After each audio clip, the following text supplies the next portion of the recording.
Се надевам дека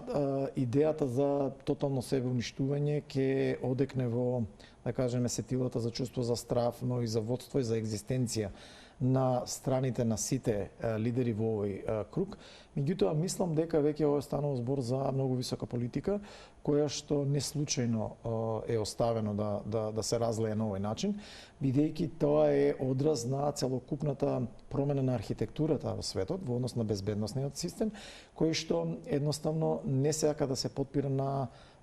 нешто што поранешниот систем или така наречениот rule-based order, кој што беше воспоставен на овие договори, на овие верување на меѓусебни джентлменство и така натаму, почитување на тие договори, бидејќи од оно што го слушаме од предвесниците на растурањето на оваа архитектура,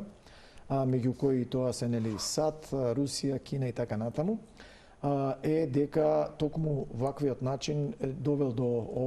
овој ќорсокак, кој што некако нарекуваат од каде што се бара нов начин на поставување на односите.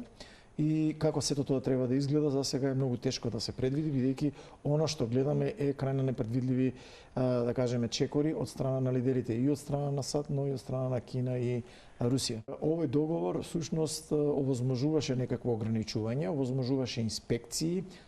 нели да се прави на тоа како се чува арсеналот, дали е одговорно и така натаму се чува. Она што сега се отвара како